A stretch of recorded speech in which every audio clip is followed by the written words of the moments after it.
Welcome to the Celebration of You. I'm your host, Halley Mcilwain. I'm thrilled to share with you incredible people from all over the world who are living and leading extraordinary lives.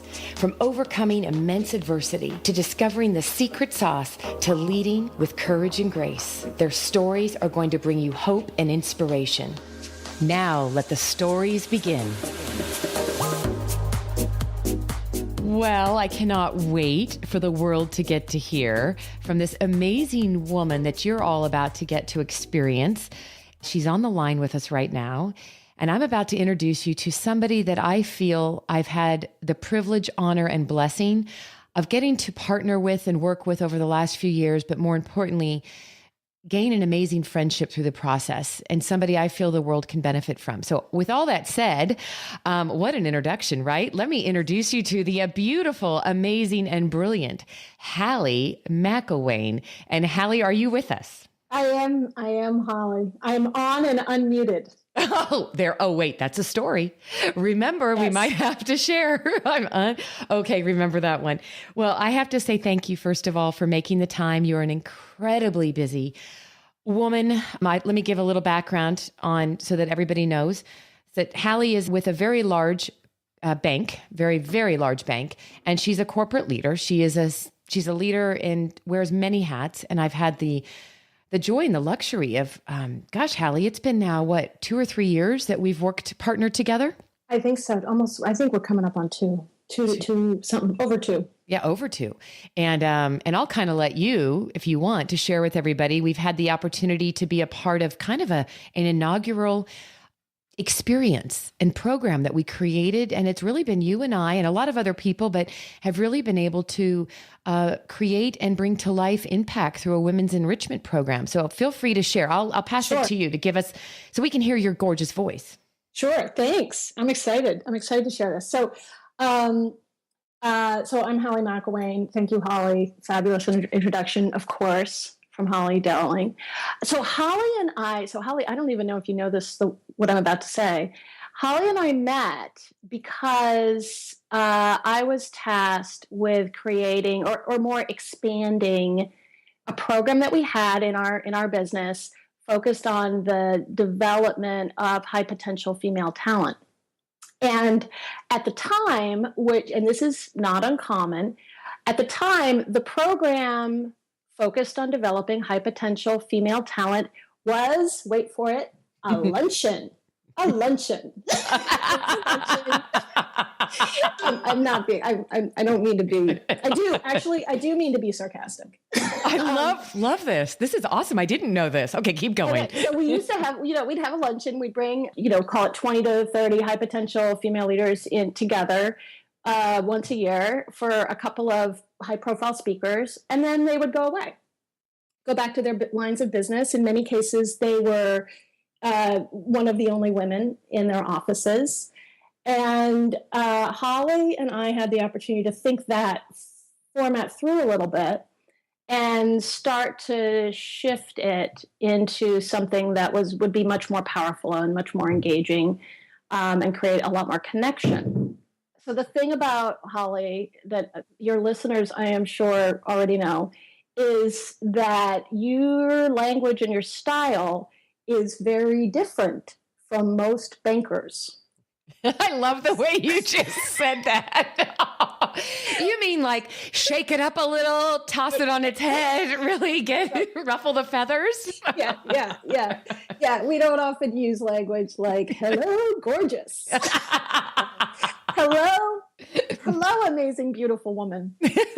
And we didn't traditionally, that wasn't the way we greeted one another at the large corporate bank that I worked for. So Halley came in, and I was tasked with this program. And I remember our first face-to-face session with the women. And I remember you using this very flowery language. I considered it very flowery. And I remember the impact it had on them. And how they couldn't get enough of it. And it struck me later, watching my 4-year-old and the way she talked, it struck me later that actually there's something about that language that really speaks to not all women, but many women.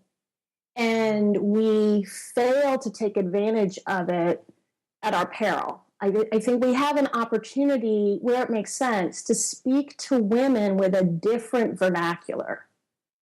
And Mm. it's a lost opportunity, and it's a skill. It's a skill. It's a skill. It is a skill. Oh, I just love listening to this because, I just show up and do what I do. Right. And you and I, through the time, then I learned, wow. But by the end, so just to give some of the listeners some color, what started as a luncheon, the first round turned into a 6-month, we created a program for women, this women enrichment program that went on, and we did virtual events. And at the graduation celebration, I'll never forget, they all stood up. And I got emotional, but they were singing a song about being amazing. And that was one of their biggest takeaways, was that they have permission. I mean, so many other things that they got permission to do, but we gave them permission to own being a woman again. And they were all, remember, there was a couple that decided to take the challenge, Halley, to say, we're going to go into our holiday end of the year party that's going to be mostly men, but we're going to take so much that we got from this and we're going to just shake it all up and call them all amazing. And we can't wait to see their faces. They made, so I don't know if you recall, they made, for the day, for that face-to-face offsite meeting, they required that everyone use the language of, I'm going to call it the Holly Dowling language, but that language. So when you got up to present your numbers for the end of the quarter, you were greeted with, "Hello, you beautiful person."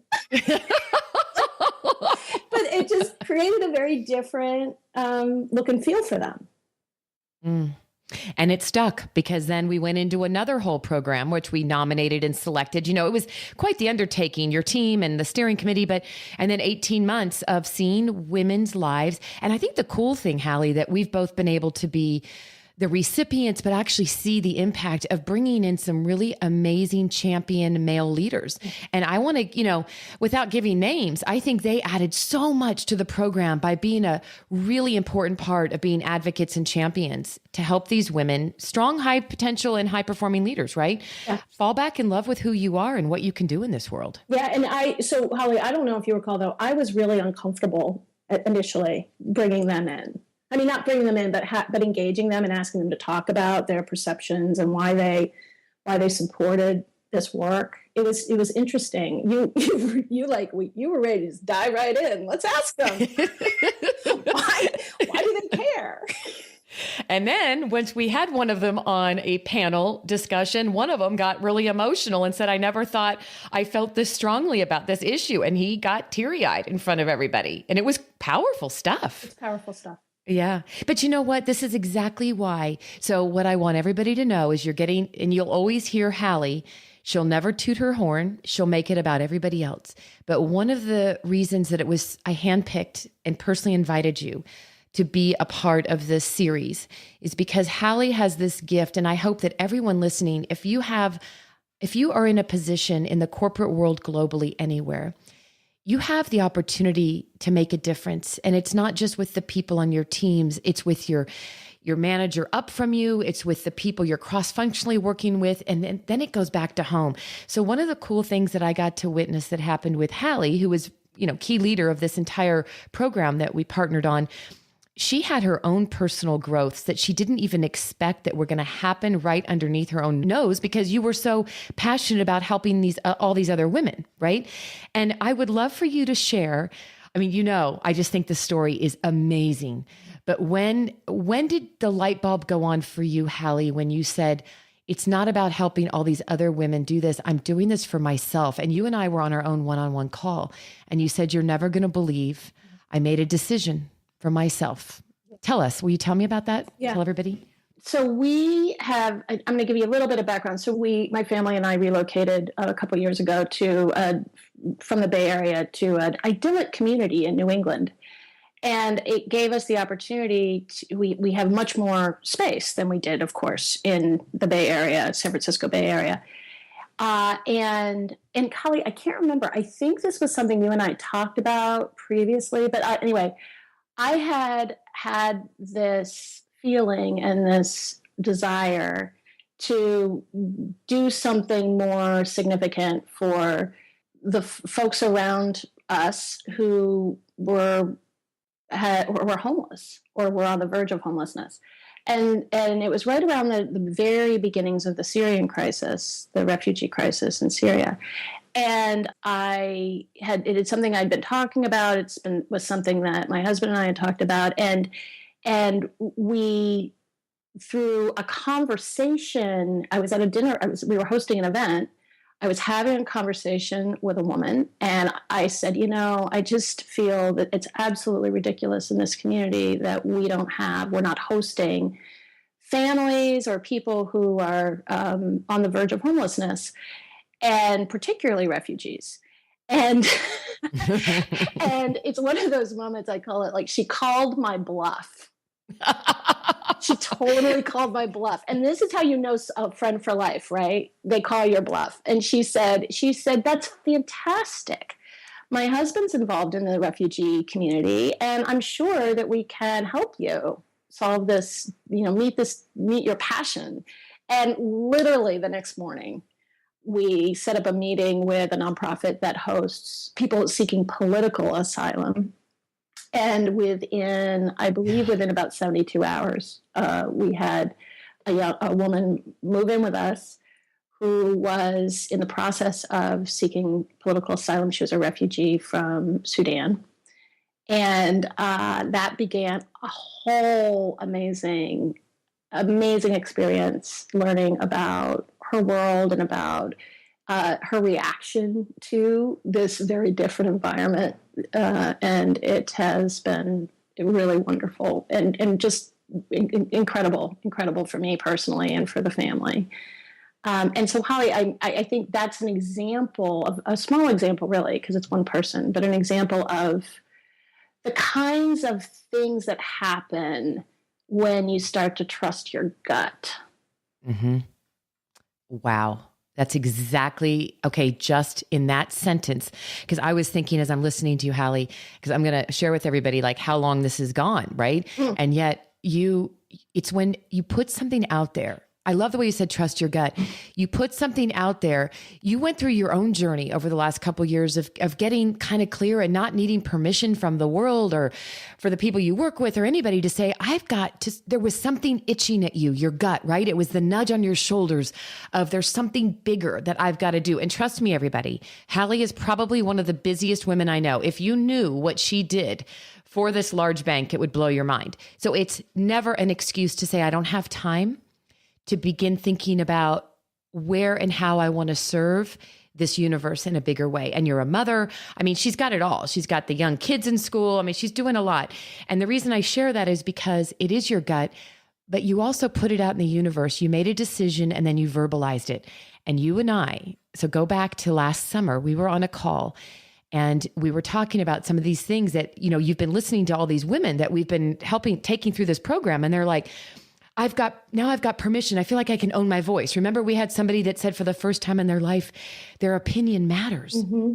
Yeah. Right. Yeah. And people that are saying, I can dream again and I matter. And you would never expect these high performing, amazing women leaders to ever feel that their opinion doesn't matter. But it's who we really think we are behind closed doors.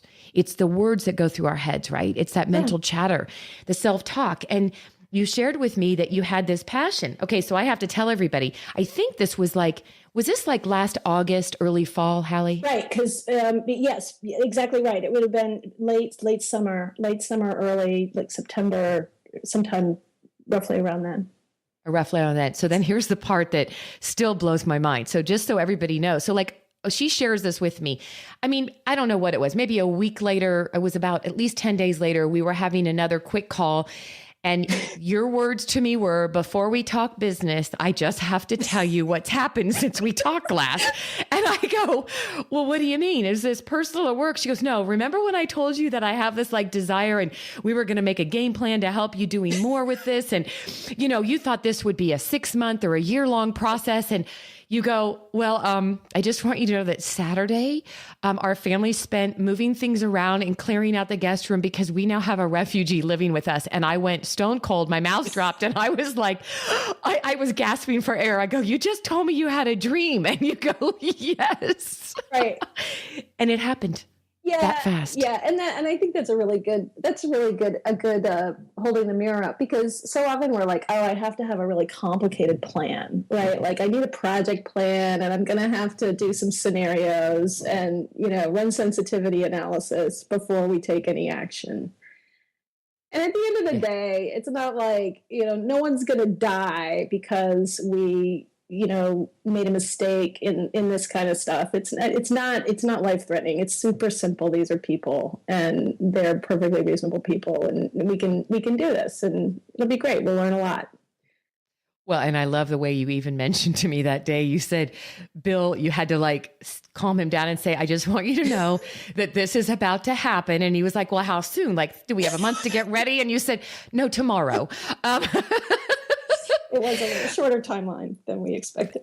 Yeah. But what's great is that, and I'd love, just quick top of mind, but the impact that not only it's so obvious in your voice, you can hear the excitement, but when we jumped on, just so everybody knows, she was sharing with me that this amazing young woman that's living with them is going to get her driver's license tomorrow. So when you think about the gift that your family has been to her, will you share just a couple highlights, maybe what the kids have been able to grow from, what they've gained from, and what Bill, even your husband, as a family? Yeah. So, I think the first thing that was most powerful was being all together the day that she got the letter from the government telling her she had been given asylum.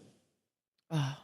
And what that meant to her in terms of, so many things about that, right? Physical safety, political, freedom from very significant political oppression. Just huge. And for the first time, I think all of us, and I'll explain why, but all of us for the first time understood for a brief moment the extraordinary gift we were given by being born in the United States. Oh, we take that for granted. Oh man. Yeah. And then there's freedom from violence. And, her perspective is very different on security issues. And just starting to understand what the rest of the world is like for women.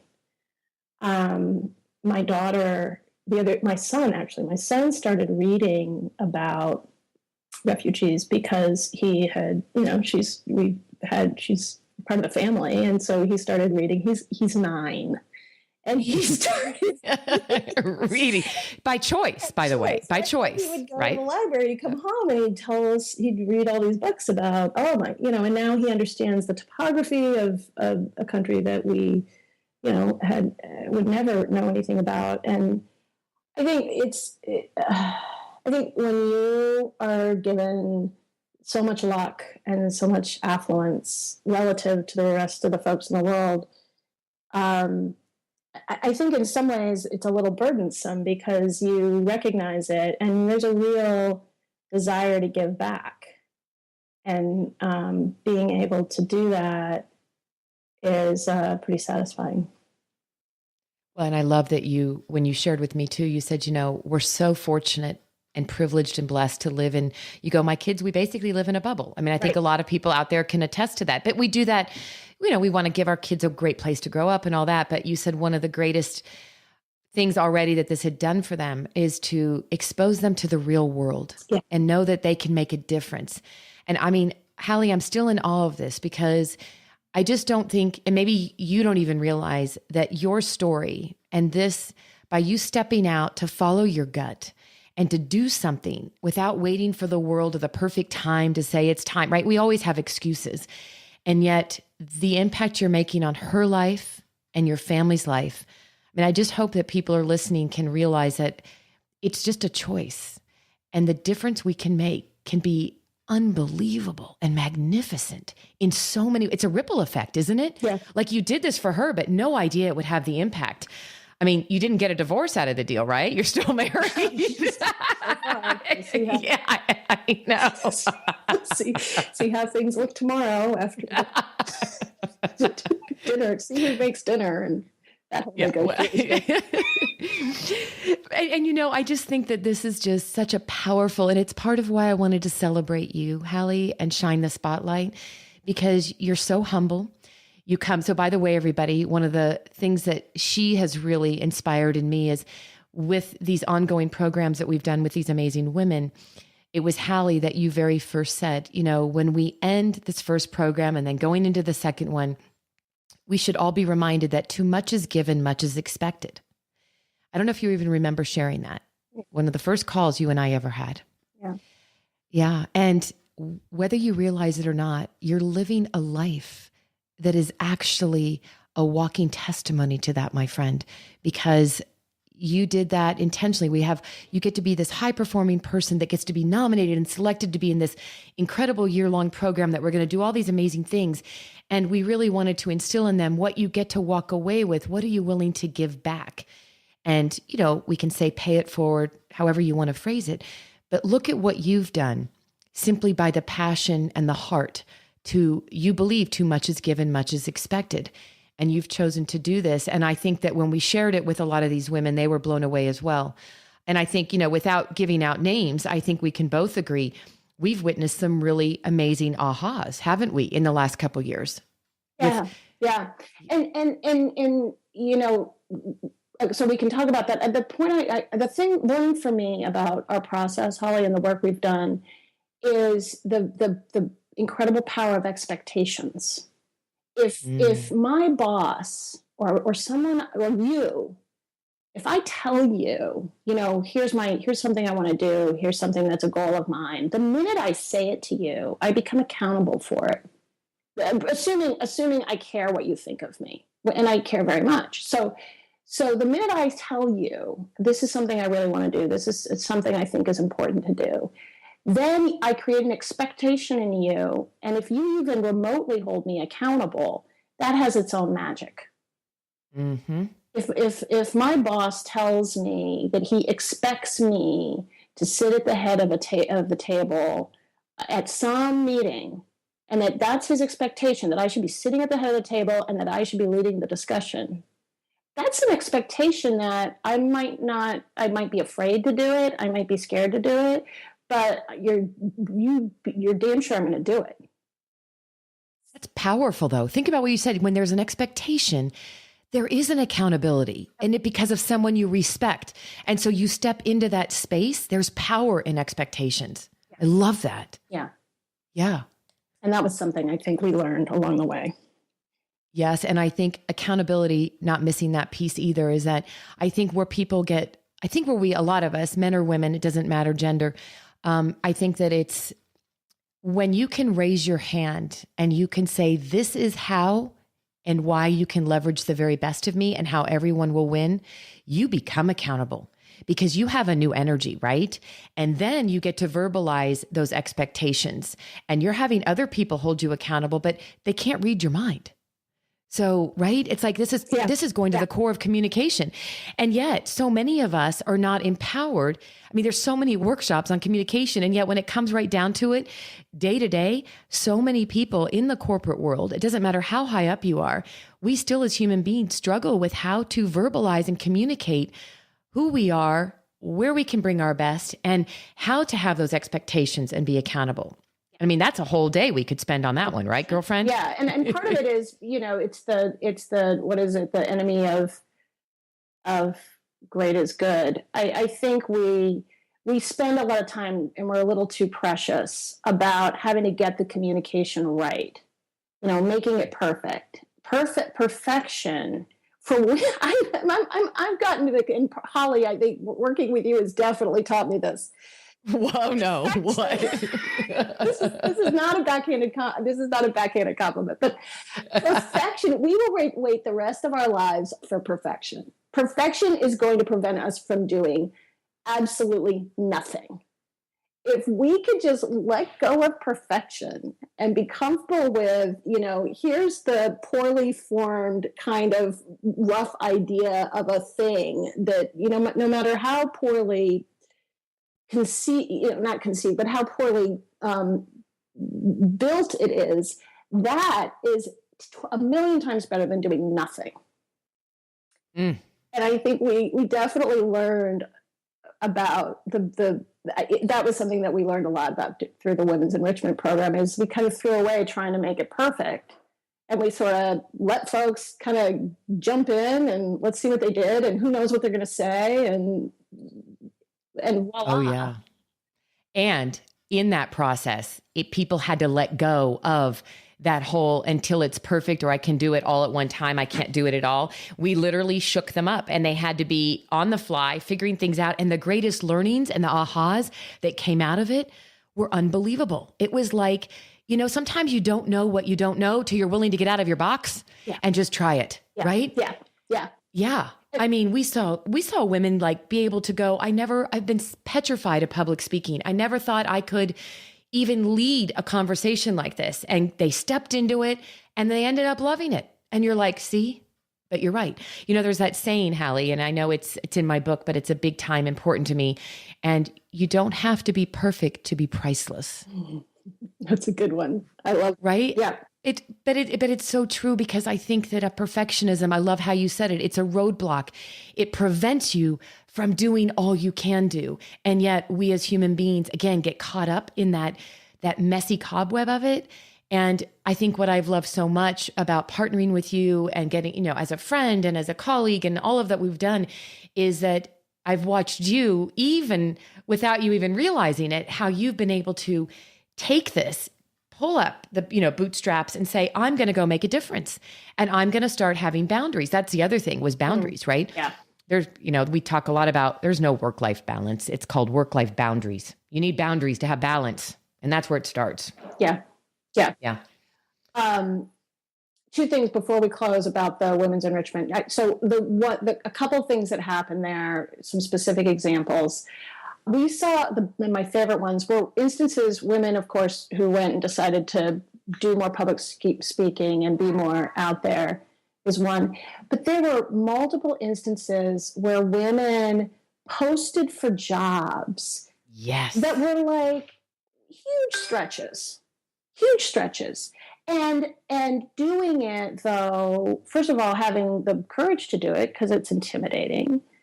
But through just the posting process itself, just the part where you throw your resume in the hat and go through the interview process, that is confidence building and very revealing for them about what is it that I need to go to the next level. And often they got fantastic feedback and allowed them to really refine the things that they needed to work on to go to the next level. And most importantly, to your point about nobody reads your mind, nobody can read your mind, it put everybody on alert that these women were interested in the next role, ambitious, and are worth investing in, are worth helping, because they're going to take it to the next level. And I know you and I both are particularly proud of that. Totally. And actually, as I'm listening to you, I think there was numerous occasions where they were like, for the first time in my life, I didn't stop and pause and then decide not to throw my hat in the ring. Just like you said, like they got permission and then they got empowered and said, I have nothing to lose. I'm going to throw my hat in the ring. And it wasn't like that. It was 10 for 10. I mean, some of them, they ended up getting 6 months later, somebody got an opportunity to move into a different position, but it took her being willing to go throw her hat in the ring. And like you said, nobody can read your mind. Gang, nobody knows what you really want to do out there. You got to be willing to put yourself out there. But the other thing that it does is it gives an awareness and an exposure to a lot of other key influencers or key leaders that, I had no idea. Yep. That you were even interested in this. And I think we had those kind of stories. One person said that their reaction was, I had no idea. I never knew that you even were interested. And how would anybody know? Right. So huge takeaway. And, I love that you just shared that, because that was something that I think was a big takeaway. But I would love to wrap this up with, if you, Halley, were to give our listeners, personal or professional, in your perfect world, what would be the greatest wisdom, advice? Maybe it's a lesson learned. Maybe it's not from these last couple of years. Maybe it's just something throughout your life. What would you love to leave with and leave people with as far as a thought or a piece of wisdom? So firmly believe you need to find your people. I firmly believe that as you're thinking through your career or your life or your whatever, that getting the people around you that you feel have your back, are interested in your success, with whom interactions are easy. There's not a lot of, it doesn't take a lot of energy on your part to work with them. I think that the more you can surround yourself with people that you love working with in a variety of ways, right? That is enormous, because you will reinforce your energy, the level of energy will reinforce itself. You will not be exhausted by getting ready to talk to them or preparing to talk to them or asking them for a favor. So I think we need to get rid of some of the distractions around how important people are or what role they have in an organization, and really focus personally on who are the people who, when I work with them, man, I want to do more stuff with them, and I want to take it to the next level with them, and I want to make whatever the it is huge, and that would be my piece of advice. Oh, and I'm sitting here smiling as I'm listening to you, because that's exactly what you do. And you do it under the radar, but knowing that if people could hear that, I mean, I'm listening to you and I'm thinking, once again, Halley has such a beautiful way, the vernacular, so polite. Now, Halley throws things upside down. So as I'm listening to you, I'm thinking, yeah, I would sum it up as, and this will be our final note, is that start paying attention to who the emotional vampires are in your life and who's toxic, and then get rid of them. So on that note, and that's why we love working together, right? Well said. Well said. Thank you. Thank you, my dear friend, amazing person. Go be well. Have an amazing week. And thank you for being with us today, Halley. Thank you. Thank you for joining me for another awesome celebration of you. If you were inspired by this story, please share it with your family and friends and hashtag Your Story Matters. I'd love to hear from you, so please leave a comment on iTunes. And absolutely, please come to my website, hollydowling.com. Leave a comment there too, and while you're there, pick up your free gift. Most importantly, though, just remember that your life is a gift from God. What you do with it is your gift back.